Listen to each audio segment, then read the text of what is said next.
Hey everyone, welcome back to the channel.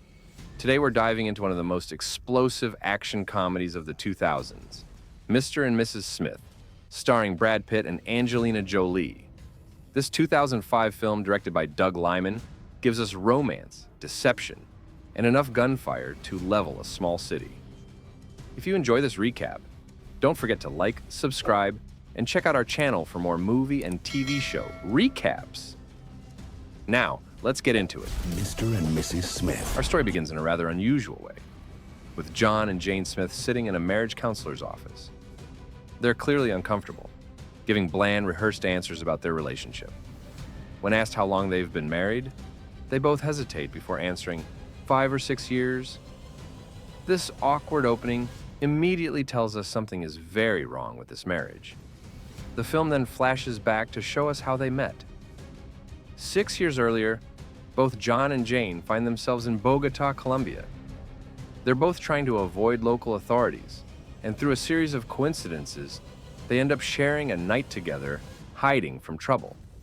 There's instant chemistry between them, and what starts as a chance encounter quickly turns into a whirlwind romance. Fast forward to the present day, and we see the Smiths living a picture-perfect suburban life. They have a beautiful house in the suburbs.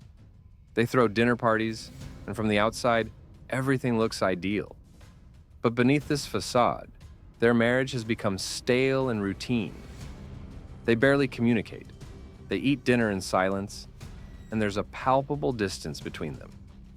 What the counselor and neither spouse knows is that both John and Jane are secretly elite assassins, working for competing agencies. John works for a company with a more corporate structure, while Jane works for a different organization with its own hierarchy. They've each been living completely double lives, going on business trips that are actually assassination missions. We see glimpses of their separate professional lives. Jane is meticulous, precise, and operates with a team of women. John is more laid back and works with a team of men. Both are incredibly skilled at what they do, and both have managed to keep their true professions hidden from each other for their entire marriage. Everything changes when John and Jane are unknowingly assigned the same target, a man named Benjamin Dans, who is being transferred between locations. Neither knows the other will be there. Jane's team sets up an elaborate operation. She poses as a psychologist, infiltrating the convoy to get close to the target. Meanwhile, John's team takes a more direct approach, planning to intercept the convoy with force. The operation goes sideways when both teams interfere with each other's plans. In the chaos, both Jane and John catch glimpses of each other, but don't fully process what they've seen. The target escapes, which is a major failure for both assassins. Back at their respective agencies, both John and Jane are called in to explain what went wrong. Their handlers are furious about the botched mission. During debriefings, when describing the interference they encountered, both John and Jane start to piece together clues about who the other operative was. The realization hits them at different times, but when it does, it's devastating. The person they've been married to for 6 years, the person they thought they knew, has been living a lie as complete as their own. Not only are they both assassins, but they've been working for competing organizations. The tension at home becomes unbearable. They circle each other with new awareness, trying to figure out what to do next. Their agencies have a strict policy about such complications, and both John and Jane receive the same order: eliminate the other. What follows is one of the most iconic scenes in the film. During a tense dinner at a restaurant, both are armed and waiting for the other to make a move. It's a deadly dance where every gesture could be an attack. What happens next is an all-out war inside their beautiful suburban home. John and Jane transform from married couple to deadly adversaries in seconds. They pull weapons from hiding spots all over the house, inside walls, under floors, in furniture. It turns out their entire home has been an arsenal this whole time, with both of them secretly stashing weapons without the other knowing. The fight scene that follows is spectacular and darkly comedic. They're genuinely trying to kill each other, But there's also this undercurrent of their relationship coming through. They know each other's moves, habits, and patterns from years of living together, which now becomes weaponized knowledge. They destroy their house in the process, walls are blown out, furniture is demolished, and by the end, the place is barely standing. But despite both having clear shots at each other multiple times, neither can quite pull the trigger for the kill shot. There's still something between them, even amidst all the deception and violence. Exhausted and at a temporary stalemate, they're forced into an uneasy truce. They begin talking, really talking, for the first time in years. They start asking each other questions about their real lives. How many people have you killed? What's your real background? Were you ever actually in the places you said you were? Through this brutal honesty, something unexpected happens.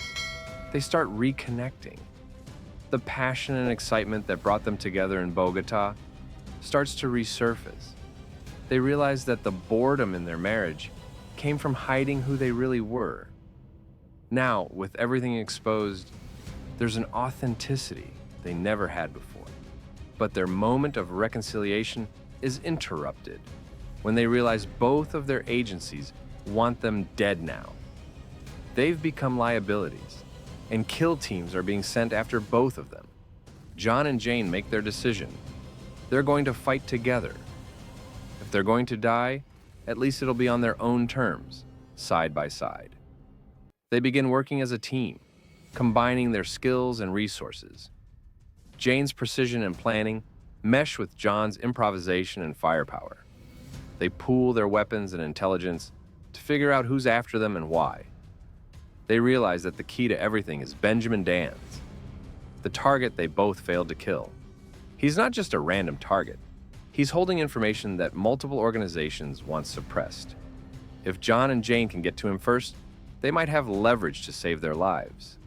Their hunt for Danz leads them to realize that their meeting in Bogota 6 years ago might not have been coincidence after all. The agencies might have engineered their meeting to keep tabs on each other.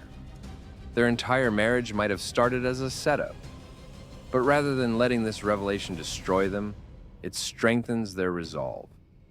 Whatever the original circumstances, what they have now is real, and they're going to fight for it. The action escalates as hit teams from both agencies come after them. John and Jane fight through wave after wave of assassins. There's a spectacular car chase where they battle enemies while Jane drives with precision and John hangs out the window firing. They've become a perfectly synchronized unit. One of the film's most memorable sequences takes place in a massive department store. John and Jane use the location to their advantage, turning shopping displays and mannequins into cover and weapons. They communicate wordlessly, anticipating each other's moves in a way they never could when they were pretending to be ordinary. They eventually track down Danz and manage to capture him, but not before John takes a bullet protecting Jane. It's a moment that shows how far they've come. He's willing to die for her, not because he's ordered to, but because he chooses to. The climax of the film takes place back where it all started, in a situation where John and Jane are cornered and outnumbered, just like they were in Bogota. But this time, they're together. They hole up in a building, surrounded by dozens of assassins from both agencies. It seems impossible that they'll survive. They share what might be their last moment together, finally admitting truths about their feelings for each other. Then comes the final battle. John and Jane, back to back, unleash everything they have. Against all odds, they survive. They eliminate everyone who was sent to kill them, and with Danz as leverage, they force their agencies into a stalemate. The organizations back off, deciding that John and Jane are more trouble than they're worth. The film ends with a callback to the beginning. John and Jane are back in the marriage counselor's office, but everything is different now. They're relaxed, laughing, finishing each other's sentences.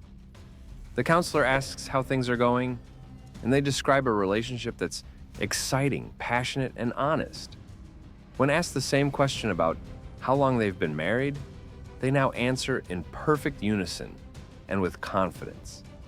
They've moved past the lies and the suburban pretense. They've found a way to be together that honors who they really are. And that's Mr. and Mrs. Smith. A wild ride that's part romantic comedy, part action thriller, and entirely entertaining. The film works because it takes the familiar concept of a stale marriage and asks what would happen if both people were hiding massive secrets. Brad Pitt and Angelina Jolie have incredible chemistry, so much so that they started a real relationship during filming, and the action sequences are creative and thrilling. If you enjoyed this recap, make sure to check out our channel for more movie and TV show recaps. Hit that like button, subscribe, and let me know in the comments what movie you'd like to see next. Thanks for watching, and I'll see you in the next one.